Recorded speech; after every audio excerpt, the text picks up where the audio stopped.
Well, hey there. So I want to talk to you about the Beatitudes. Now, a lot of people don't talk about this. They used to, and I think it's important. So we're going to go through these one by one. It'll be several different videos put together. Now, this is during Jesus was giving the Sermon on the Mount, and I went there in Israel to where the real Sermon on the Mount happened.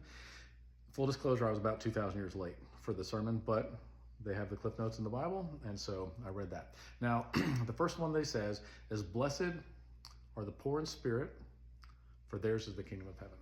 Now, it's important to note that it says not the poor, but the poor in spirit. Now, there are lots of people that I know that are poor, that have no money and no assets. Their net worth is negative, and yet they have a very prideful attitude. And I know lots of people that have a lot of money and a lot of wealth and are very humble and very kind and know their place in life, and they don't hold too tightly. They give with an open hand and they receive with an open hand. Now, this reminds me of another parable that Jesus talks about, and that is, he says that it is easier for a camel to go through the eye of a needle than it is for a rich man to enter into heaven. And so all of a sudden you're like, oof, then it's impossible. And that's what the disciples said. It's impossible for a rich man to make it into heaven. And a lot of people misquote and say money is the root of all evil. But actually what it says is the love of money is the root of all kinds of evil. That's what it literally says. Now, I want to talk to you about the camel going through the eye of the needle. Okay, I assume that you assume, because I did as well, that you're talking about a needle that you sew with and a tiny little eye that you put the thread through. And how in the world can a camel get through that? It's impossible. So it's impossible for the camel to get through that. It's impossible for a rich man to get into heaven, a rich person to get into heaven. This is what I heard. Now, some people have argued this, and to be honest with you, I don't really know. But what I've heard is that around a city, they would have a huge wall, and they would have a big gate in the front, the main entrance, and during the daytime, the gates were wide open, and they had lookouts, and they could see if there's an enemy coming. They'd be like, let's close the gates, we'll lock them up. But at night, they didn't want to have to deal with that. They didn't want the possibility of enemies sneaking in there and taking over the city. So they would lock the doors, and they'd bolt them and put the big board or whatever, and they'd have guards there.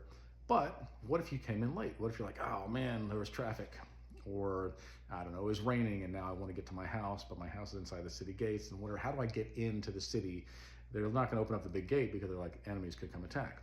So they had on a side wall what they called the eye of the needle. And it was a very small door. You could knock and they're like, who is it? And they'd be like, it's Bob. And you're like, Bob, what's the secret password? You do the knock or whatever.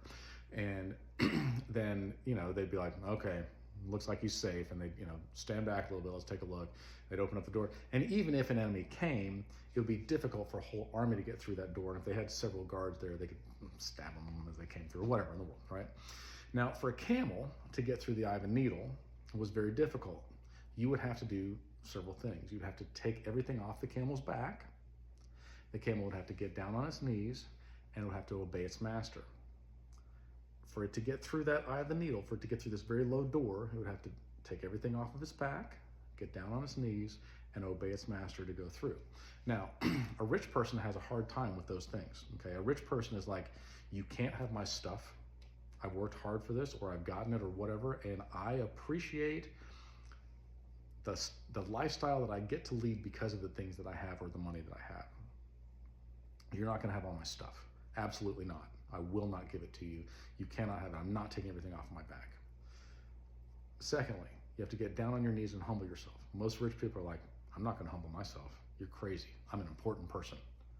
And then third, they have to obey their master. And most rich people are like, I'll tell you who the master is, me. I'm the master of this. I'm gonna make the decisions. I'm gonna, steer this ship. I'm not listening to anybody else. Forget about it. But for a rich man, or any of us for that matter, to get into heaven, we have to do those things. We have to take everything off. We have to be willing to get rid of everything, to put Jesus first 100%, and get down on our knees and humble ourselves and obey our master. And if we can do that, then we are poor in spirit, okay? I do have a lot. I have a lot of money and I have a lot of things. And at any given point, it's never been important to me to have money or things. And at any given, I just can't seem to get them off of me. At any given point, if God's like, I need everything you got, I'm like, no problem. Absolutely no problem. And So the first beatitude is, blessed are the poor in spirit, for theirs is the kingdom of heaven. To be poor in your spirit, this doesn't mean you have a poor spirit. This means that you are humble, that you're kind, that you're obedient. If you're poor in your spirit, the kingdom of heaven is yours. That's the first beatitude.